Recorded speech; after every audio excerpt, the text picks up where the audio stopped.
Novel मोहब्बत से खुदा तक का सफ़र, तहरीर महविश सिद्दीक, किस्त नंबर 14। ज़ैनब, मैं आपसे कुछ पूछ रहा हूँ। इस बार अज़लान ने इसको अपनी तरफ मुतवज्जा करने के लिए अपने हाथ की इंगिश आदत से इसकी ठोड़ी को नरमी से थामकर इसका चेहरा बाकायदा ऊपर उठा दिया। ज़ैनब इसके लमस पर अपनी चमकती निगाहों समेत अज़द घबराहट के मारे अपने कांपते वजूद के साथ उसे ही देख रही थी। वो लोग इस वक्त हजूम से ज़रा परे थे, क्योंकि सब लोग मेहंदी की रसूमात को देखने में मसरूफ़ थे, इसलिए किसी ने इन पर कोई ख़ास तवज्जो नहीं दी। कुछ भी तो नहीं, ज़ैनी अज़लान की नरम गरम निगाहों से कंफ्यूज होते गड़बड़ाने के अंदाज में कहती वहाँ से जाने लगी, मगर अज़लान ने फ़ौरन इसका हाथ थामे इसका भागने का इरादा मसदूद कर दिया। अब वो इसके सामने आकर इसको सवालिया निगाहों से बगौर तकने लगा। दर हकीकत वो जानना चाहता था कि आखिर ऐसा क्या हुआ है जो ज़ैनब को ये सब करने पर मजबूर कर गया था, वरना इनकी शादी हुए इतने दिन गुजर गए थे, ज़ैनब ने कभी भी इसको अपनी तरफ माइल करने की कोशिश नहीं की थी। हमेशा इससे चंद कदम दूर रहकर ही बात किया करती थी और बराह रास्त तो वो शाज़ो नादर ही इसे मुखातब किया करती थी। और आज अचानक ये सब अज़लान को दोबारा वही सब मंज़र सोचकर फिर से हंसी आ रही थी। इसके खूबसूरत नाबी लबों पर हंसी का फवारा किसी भी पल शिद्दत से फूटने को बेताब हो रहा था, लेकिन फिर भी इसने खुद के तासरात पर मुकम्मल तौर पर काबू पाते हुए अपने चेहरे को अज़हद संजीदा तासुर दे रखा था। प्लीज़ जाने दें, वो मुझे मेहंदी का फंक्शन देखना है। अज़लान इस वक्त इसके 2 फुट के फासले पर खड़ा इसे टुकटुकी बांधे बगौर तके जा रहा था। इसकी इतनी सी कुर्बत में ज़ैनी का दिल बुरी तरह मचल रहा था। इसकी धड़कनों में मौजूद इर्ताश काक से इसके चेहरे पर साफ दिखाई दे रहा था। वो अपने निचले होंठ को दांतों तले दबाती अज़हद घबराते हुए बार बार कुचल रही थी, जिससे वो काफ़ी हद तक सुर्ख पड़ गया था। अभी कुछ देर पहले तो आप खुद को बहुत कॉन्फिडेंट शो कर रही थी, और अब अज़लान ज़ेरे लब मुस्कुराते हुए इसके घबराहट के बायस लरज़ते वजूद की तरफ इशारा कर रहा था। वो मैं तो बस ऐसे ही। ज़ैनब अज़लान की नरम गरम निगाहों का मरकज़ अपनी ज़ात को पाकर फ़ौरन सटपटाने पर मजबूर हो गई थी। मैं उधर जाना चाहती हूँ, प्लीज़। ज़ैनी को फ़िलफ़ौर अपनी जान छुड़ाने का बस यही एक बहाना सूझा था। ओके। अज़लान ने इसकी झुकी निगाहों और रक्स करती पलकों की झालर में एक अजब सा तिलिस्म महसूस किया, जिसके हिसार में वो खुद को बुरी तरह जकड़ता हुआ महसूस कर रहा था। इसलिए फ़ौरन एक साइड पर होकर इसे वहाँ से जाने की इजाज़त दे दी। ज़ैनी इसके थोड़ा सा पीछे हटते ही फ़ौरन अपना गरारा संभालती वहाँ से भाग खड़ी थी। अज़लान की कुर्बत की तपश से एक भड़कती आग की तरह अंदर तक झुलसा गई थी। अज़लान इसके यूं जान छुड़ाने वाले अंदाज में वहाँ से भागने पर आहिस्तगी से नफ़ी में सर झटकते खुद को मुस्कुराने से रोक ना सका, जबकि दूसरी तरफ ज़ैनी तेज़ तेज़ कदमों से आगे बढ़ते हुए अपने क्लच से एक साथ 3-4 टिश्यू निकालती अपना चेहरा साफ़ करने लगी थी, जिस पर पसीने के नन्हे नन्हे कतरे नमूदार होने लगे थे। काफ़ी देर बाद वो खुद के असाब पर काबू पाती आयशा भाभी के साथ आकर मेहंदी की बकिया रसूमात को देखने में महव हो गई। हया संभल कर ज़रार हॉल से थोड़ा अलग थलग कॉर्नर साइड पर मौजूद एक सोफ़े पर बैठा अपने मोबाइल में मसरूफ़ दिखाई दे रहा था। इसे शुरू से ही शोर शराबा बिल्कुल पसंद नहीं था, इसलिए वो यहाँ इस माहौल में आकर खुद को अनकंफर्टेबल महसूस करते हुए चुपचाप एक साइड पर आकर बैठ गया था। तभी अचानक जानी पहचानी निस्वानी आवाज़ सुनकर इसका झुका सर बेइख्तियार ही तेज़ी से उठ गया, मगर सामने का मंजर देखकर इसने गुस्से से अपनी मुठ्ठियाँ सख्ती से भींच लीं। वो वहाँ तेज़ी से आगे बढ़ती हया अचानक रेड कारपेट में अपनी हील फंसाकर मुंह के बल नीचे ज़मीन पर गिरने ही वाली थी कि अचानक एक लड़के ने आगे बढ़कर इसे अपने बाजुओं में थामकर नीचे गिरने से बचा लिया, जिसे अब वो जल्दी से थैंक्स कहती फ़ौरन वहाँ से चली गई थी। मरियम भी इसके पीछे पीछे तेज़ तेज़ कदमों से चलते हुए आगे स्टेज की तरफ बढ़ गई, लेकिन वो लड़का मुसलसल तब से हया के वजूद पर निगाहें जमाए इसे ही ताड़ने में मसरूफ़ था। इसकी निगाहें एक पल के लिए भी हया के सरापे से नहीं हट पा रही थी। इसी बात ने ज़रार का खून गुस्से से खौला कर रख दिया था। जब ये सब इसकी बर्दाश्त से बाहर हुआ तो वो शदीद तैश के आलम में सोफ़े से उठने ही लगा था कि कोई और लड़का ज़बरदस्ती इस लड़के को वहाँ से अपने साथ ले जाने लगा। वो वहाँ से जाते जाते भी हया को एक नज़र देखना ना भूला था। अब ज़रार ने भी इसकी नज़रों के ताक़ुब में देखा तो हया इस वक्त आसपास से बेनियाज किसी बात पर ज़ोर से कहका लगाती हंसने में मसरूफ़ थी। इसने शॉकिंग पिंक कलर की कुर्ती के साथ मल्टी कलर का लहंगा पहना हुआ था और दुपट्टा हमेशा की तरह बराए नाम ही गर्दन के अतराफ़ में लटक रहा था, जिस पर ज़रार नफ़ी में सर झटकते इसको फिर से सख्त निगाहों से घूरने लगा। इसने तमाम ज्वेलरी मल्टी कलर की जेब तन की हुई थी। माथे पर लटकती बिंदिया इसके हंसने के बायस बार बार इधर उधर झूल रही थी, जिसे इसने हाथ लगाकर मरियम से सेट करवाया और फिर से बातों में लग गई। इस वक्त इसे आसपास का कोई होश नहीं था। तभी अचानक इज़रार को अजलान अपनी टेबल की जानब आता दिखाई दिया। एंड इसी वक्त हया को भी दूर से ही अजलान दिख गया, जिस पर वो फ़ौरन भागकर मरियम को अपनी मेहंदी की प्लेट थमाती इधर आ गई। Oh my God Azlan Shah, आप यहाँ। हया तेज़ कदमों से भागती अजलान के पास आई और फिर खुशी के मारे चहक कर अपने मुंह पर हाथ रखती गैर यकीन अंदाज में बोलने लगी थी। जवाबन अजलान आहिस्तगी से मुस्कुरा कर इस प्यारी सी बच्ची को देखने लग गया। हाँ जी, मैं यहाँ, आओ बैठो बेटे। अजलान ने इसकी गर्मजोशी देखकर मुस्कुराते हुए इसे अपने साथ ही सोफ़े पर बैठने का कह दिया। वो खुश होकर अपना मोबाइल ऑन करती इसके साथ जुड़कर बाकायदा सेल्फ़ी बनाने लगी थी। अजलान चाचू, मैं आपको चाचू बुला सकती हूँ ना? अजलान ने मुस्कुराते हुए इसकी अपनायत और मासूमियत को देखा, फिर धीरे से इस बात में सर हिला दिया। हया को तो खुली छूट मिल गई और बस फिर वो शुरू हो चुकी थी। मुझे पता चला था कि आप जिमल भाभी के भाई हैं, इसलिए अपनी ख़राब तबीयत के बावजूद मैं यहाँ आ गई, क्योंकि मुझे एक ना एक दिन ज़रूर लाइव आपसे मिलना था। हया अपने मखसूस अंदाज में सोफ़े पर बैठती रिलैक्स अंदाज में बातें करने लगी थी। हरकतों से तो बिल्कुल ख़राब नहीं लग रही इसकी तबीयत। हया के मुंह से ख़राब तबीयत का सुनकर ज़रार ने खुद से बड़बड़ाते हुए से एक नज़र फिर से बगौर देखा। ज़ियान भाई की शादी पर मैं आ नहीं सकी, तब मेरे फाइनल एग्ज़ाम चल रहे थे, वरना मैं तभी आपसे मिल लेती। आपको पता है, पहले तो मैं आपको देखते हुए आपसे इंस्पायर होकर एक्टिंग की फील्ड में आने लगी थी। आप मुझे बहुत ज़्यादा अच्छे लगते हैं ना, इसलिए। मगर फिर बाद में मैं अपने इस फैसले से पीछे हट गई। हया ने ड्रामाई अंदाज में बात शुरू की और फिर पटर पटर करती मुसलसल बोलने लगी। वो क्यों? अजलान ने अब बाकायदा अपना रुख इसकी जानब मोड़कर इसे दिलचस्प निगाहों से देखते हुए पूछा। एक्चुअली मुझे ना लड़ाई और मार धाड़ वाली मूवीज़ पसंद है, तो मैंने सोचा हीरोइन को तो हमेशा रोने धोने का ही रोल मिलता है, जो मैं किसी सूरत में नहीं कर सकूँगी, इसलिए पीछे हट गई। लेकिन अगर लड़कियों को भी ऐसे रोल मिलते ना तो फिर मैं ज़रूर करती। हया ने अब मुँह बसोरने के अंदाज से अपना मदा बयान किया था। इसकी इस बात पर अजलान अपने लबों पर तेज़ी से उमड़ता कहकर रोक ना सका और फिर बेख्तियारी खुलकर हंस दिया। थोड़ी दूर फासले पर खड़ी ज़ैनी की निगाहों ने यह दिलफ्रेब मंजर एक कीमती मता की तरह खुद के जहन के पर्दे में मुकीद कर लिया था। इसको इतना खुलकर हंसते हुए देखकर ज़ैनी की धड़कनों में अजब तलातुम बर्पा होना शुरू हो गया।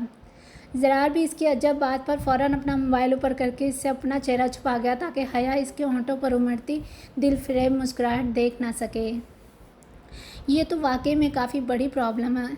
अगर आप लड़का होती तो फिर तो आप ये सब रोल बआसानी कर लेती हैं ना। अजलान ने भी इसकी दुख भरी दास्तान सुनकर गहरी सांस फिजा में खारिज करते हुए मुस्कुरा कर जवाब दिया।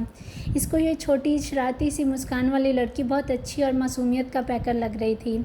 तो और क्या, लड़कियों को ऐसे बेचारे रोल दिए होते हैं ड्रामों में, जिनमें रोने के अलावा इनका कोई अपना किरदार ही नहीं होता। लेकिन आप ये सोचें, रोते हुए भी इन्होंने पूरा मेकअप किट चेहरे पर लगाया था। हाँ, हया बात का एहतमाम करते हुए खुद भी कहका लगाकर हंसने लगी थी। इसकी बात पर अजलान भी धीरे से इस बात में सर हिलाकर हंसने लग गया था। तभी अचानक पानी पीते ज़रार को इसकी बात सुनकर अछू लग गया, जिस पर वो मुंह पर हाथ रखे बुरी तरह खांसने लग गया था।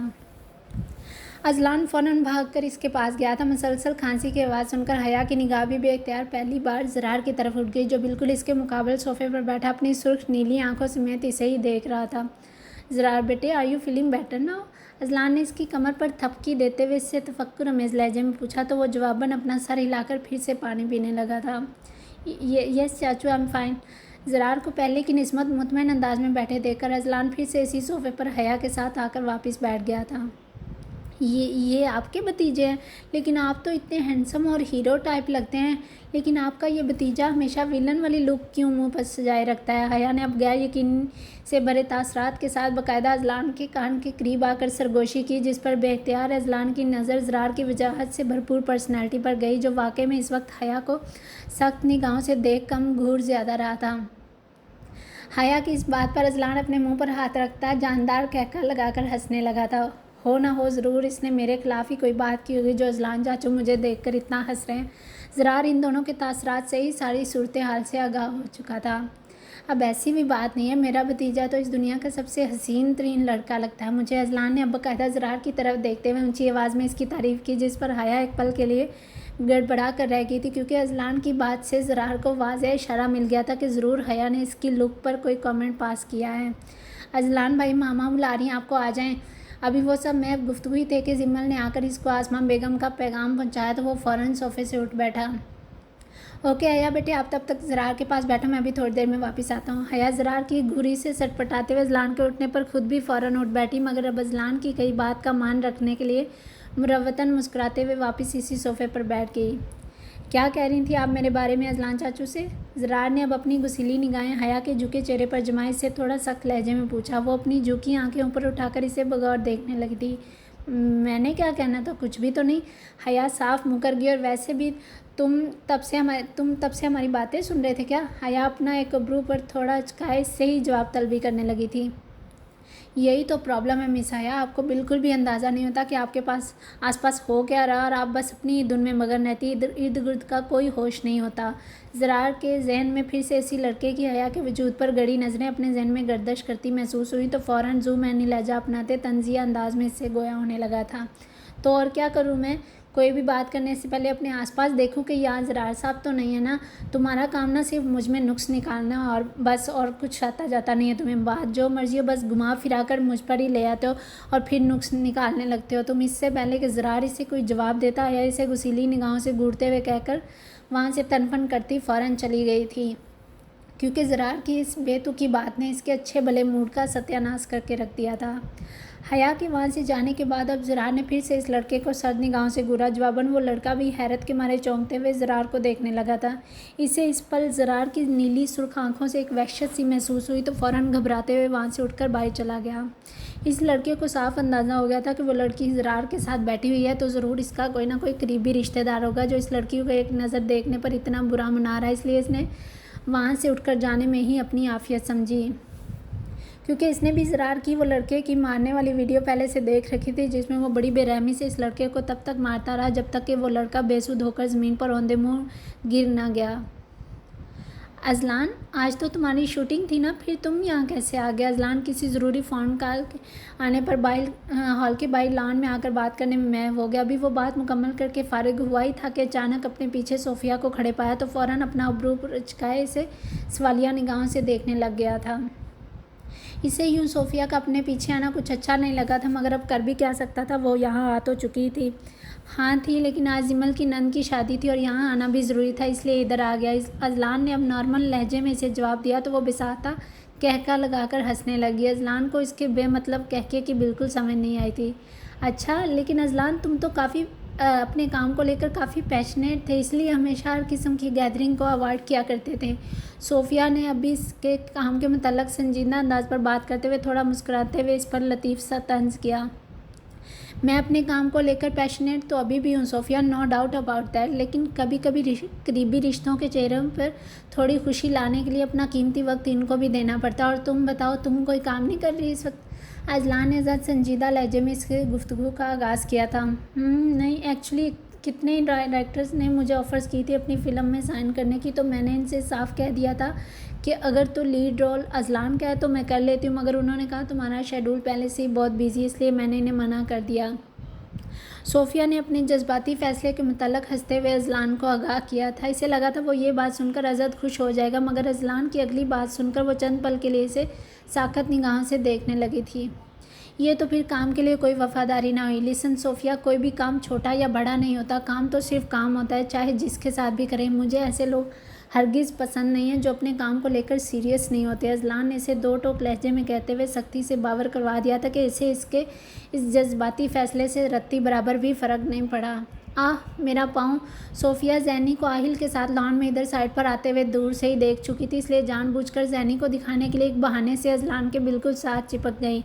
अजलान, जो इस वक्त सोफ़िया से बात करने के साथ साथ मोबाइल हाथ में लिए साथ साथ कुछ टाइप करने में मसरूफ़ था, अचानक इस अफ्तार पर अपना झुका सर उठाकर इसे गुस्सीली निगाहों से देखने लगा। अभी वो इसे सर्द निगाहों से देखते हुए अपना हाथ इसके बाजू पर रखे इसे खुद से पीछे करने वाला था कि इसकी नज़र सोफ़िया की नज़रों के ताक़ुब में गई, जहाँ जैनी अपनी भीगी आंखों समेत इन दोनों को एक साथ इतने करीब देखकर दुख भरी कैफियत में गिर चुकी थी।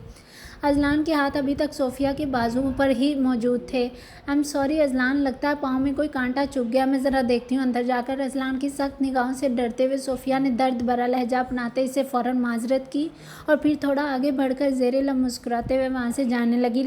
लेकिन वो चलते चलते जैनी के सामने आकर तंज़िया अंदाज में मुस्कुराना नहीं भूली थी और फिर अपनी मखसूस इटलाती चाल चलते हुए वहाँ से चली गई। अब इसकी चाल में फ़तह का मसरूर कुन एहसास वाज़िया झलक रहा था। अजलान शदीद गुस्से के मारे अपनी मुट्ठियां सख्ती से भींचे खुद को कंट्रोल करने की नाकाम कोशिश कर रहा था, क्योंकि ज़ैनब की आंखों का गैर यकीन अंदाज इस जैसे हसास लड़के की आंखों से मख्फी ना रहा। आहिल बेटे, आप बाबा के पास जाओ, हम अभी थोड़ी देर में आते हैं। ज़ैनी जो आहिल का हाथ थामे अजलान से बिना कुछ कहे वहाँ से अंदर जाने लगी थी कि अचानक अजलान की संजीदा आवाज़ ने इसके बढ़ते कदमों को वहीं ब्रेक लगा दी। वो किसी बेजान बुत की मांद वहीं रुक ज़रूर गई थी, मगर इसने पीछे मुड़कर अजलान को एक नज़र देखना भी गवारा नहीं किया था। ओके अजी अंकल, आहिल मुस्कुराता हुआ ज़ैनी का हाथ छोड़कर वहाँ से तेज़ कदमों से भागता हुआ अंदर हॉल में चला गया था। रुकें ज़ैनब। ज़ैनी आहिल के जाने के बाद अपनी आंखों में तैरती नमी अपने हाथों से साफ करती वहाँ से जाने लगी थी कि अब की बार अजलान ने बिल्कुल इसके सामने आकर इसे फिर से रोक लिया। ज़ैनी लॉन में बिछे सरसब्ज घास की चादर को अपने झुके सर के साथ टुकटुकी बांधे मुसलसल देखे जा रही थी। इसकी इस कैफियत पर अजलान इसे हैरत से भरी निगाहों से तके जा रहा था, जो बार बार अपनी आंखों में बहते आंसुओं को अपने हाथ की पूंछ से रगड़ कर साफ करती जा रही थी, मगर ज़ुबान से कुछ बोल नहीं पा रही थी।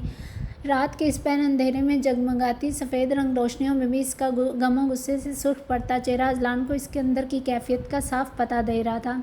ज़ैनब, जो आप सोच रही हैं ऐसा। अजलान ने इसे अज़द खामोश पाकर गहरा सांस भरते हुए खुद ही बात का आगाज़ किया, मगर ज़ैनी ने फ़ौरन सख्त लहजे में गोया होते इसकी बात को बीच में ही काट दिया। अजलान, मुझे इस बारे में आपसे कोई बात नहीं करनी। ज़ैनी हद्दर्जा गुस्से में कहती इसकी दूसरी साइड से गुजरकर आगे बढ़ने लगी थी कि अजलान ने अब की बार इसका हाथ सख्ती से थामे इसे दोबारा अपने सामने खड़ा कर दिया। लेकिन मुझे बात करनी है, जैसा आप सोच रही हैं ऐसा कुछ नहीं है। अजलान न जाने क्यों इसे बार बार वजाहत देने की कोशिश कर रहा था, वरना वो अपने किरदार के मुतल्लक किसी की एक बात तो क्या एक बुरी नज़र भी बर्दाश्त नहीं कर पाता था। इस शोबिज़ इंडस्ट्री की फील्ड में होने के बावजूद इसने अपने किरदार को इस कदर मजबूत रखा था कि लड़के तो क्या लड़कियां भी इसके मजबूत किरदार की गवाही देती नहीं थकती थी। इसी किरदार की वजह से अपने तमाम को स्टार में सबसे का फेवरेट को स्टार हमेशा अजलान ही हुआ करता था। इसे आज तक कभी किसी को अपने किरदार की वजाहत नहीं देनी पड़ी थी, मगर आज ज़ैनी की आंखों में अपने लिए बेएतबारी की झलक देखकर वो इससे बात किए बिना न रह सका। मैं जो मर्ज़ी सोचूं, आपको इस सब से क्या फ़र्क पड़ता है अजलान? आप बस खुश रहें, चाहे किसी के साथ भी रहें। ज़ैनी अब मुसलसल रोते हुए इसकी आंखों में आंखें डाले सख्त लहजे में बात कर रही थी। इसके इस कदर सख्त और संजीदा अंदाज पर अजलान इसे एक पल के लिए देखता रह गया था। इसे इस वक्त ज़ैनी पर शदीद गुस्सा आ रहा था, मगर वो अपनी मुट्ठियाँ सख्ती से आपस में भींचे बार बार खुद को ज़ब्त की तलकीन कर रहा था। देखें ज़ैनब, अजलान इसके बहते आंसुओं को एक नज़र देखते फिर से इसे गैर मुतवक्का तौर पर नरम लहजे में समझाने लगा, मगर ज़ैनी इसकी पूरी बात सुने बिना फिर से बोल उठी। अजलान, मैं आपको कभी नहीं रोकूंगी, क्योंकि मैं आपकी ज़िंदगी में अपनी हैसियत और औकात दोनों ही अच्छे से जानती हूँ। मेरे साथ शादी करना महज आपकी एक मजबूरी थी, इसमें आपकी अपनी तो कोई मर्ज़ी शामिल नहीं थी। ये तो सिर्फ एक पेपर मैरिज है जिसे आप जब चाहे रद्दी की टोकरी में फेंक सकते हैं।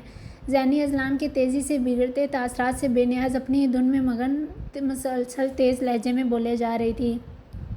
आप जिसके साथ शादी करना चाहते हैं आप कर लें, मुझे कोई एतराज़ नहीं होगा, ना ही मैं इस बारे में आपसे कभी कुछ कहूँगी। ज़ैनी अपने बहते आंसू हथेली से साफ करते शिकस्ता लहजे में अजलान से अपनी बात कहते हुए वहाँ से जाने के लिए अपने कदम आगे बढ़ाने लगी। Shut up!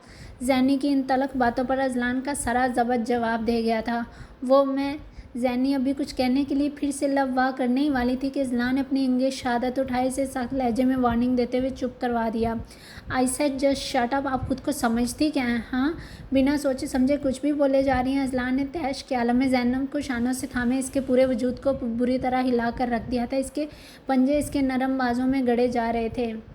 इसके हाथों की सख्ती बर्दाश्त करते हुए ज़ैनी की आंखों में दर्द की शिद्दत की वजह से आंसुओं का सैल रवां हो गया था, जिसे वो बार बार रोकने की नाकाम कोशिश कर रही थी। मैं अजलान के गुस्सीले तासरात से डरते हुए ज़ैनी ने फिर से कुछ कहना चाहा था। चुप! बिल्कुल चुप! आपको एक दफ़ा में कई बात समझ क्यों नहीं आती? अजलान इससे किसी किस्म की कोई राहत नहीं दे रहा था। इसकी आंखों की सुर्खी दहकते अंगारों का रूप धारे हुए लग रही थी। ज़ैनब का यूं बिना सोचे समझे इसके किरदार पर उंगली उठाना इसे तपती हुई आग में धकेल गया था। You are hurting me Ajlan! Zaini ने अब दर्द की शिद्दत बर्दाश्त करते हुए अपनी आंखें ज़ोर से मींच लीं, जिससे इसकी आंखों में मौजूद आंसू इसके गुलाब रंग रुखसारों को पूरी तरह भिगो कर रख गए थे। ज़ैनी की पूर्णम आवाज़ पर अजलान की निगाह फिर से इसके गाल पर मौजूद आंसुओं पर गई तो इसने बेख्तियार गुस्से में आकर इसे एक झटका देकर खुद से थोड़ा पीछे धकेल दिया। वो बमुश्किल खुद को संभाला देती खुद को गिरने से बचा गई। अब वो अपने एक हाथ से बाजू को पकड़े अजलान को बगौर देख रही थी, जो इस वक्त अपना रुख दूसरी जानब किए अपने बालों को हाथ से पीछे की जानब सेट कर रहा था। इस वक्त इसके हर एक अंदाज से अजीब बेचैनी और उलझन नुमायाँ हो रही थी। माथे पर मौजूद कई शिकने लकीरों की सूरत में घनेरा जाल बुन रही थी। वो सोफिया ने मुझसे कहा था आप बहुत जल्द मुझे छोड़कर उससे शादी करना चाहते हैं, क्योंकि आप सिर्फ उससे मोहब्बत करते हैं। ज़ैनी ने अपने बाएं हाथ की पुछ से अपने आंसू रगड़कर साफ करते हुए अजलान को रंधे हुए लहजे में सोफिया की बात से आगाह किया, जिस पर वो अपना रुख एक झटके से वापस मोड़ता फिर से चीख उठा। क्या क्या कहा? मोहब्बत? मोहब्बत माई फुट। अजलान ने इसे सर्द निगाहों से घूर कर कहते हुए पास मौजूद कुर्सी को एक जोरावर किक मारकर इसे औंधे मुंह नीचे ज़मीन पर गिरा दिया। अजलान का ये जुनूनी अंदाज पहली बार अपनी आंखों से देखती ज़ैनी सहम कर 2 कदम पीछे हट गई, मगर इसकी साकत निगाहें अजलान के सरापे से एक पल के लिए भी हट नहीं पा रही थी। वो एक बिफरे हुए शेर की मान लग रहा था, जिसका गुस्सा किसी को भी तहस नहस करने के लिए काफ़ी था।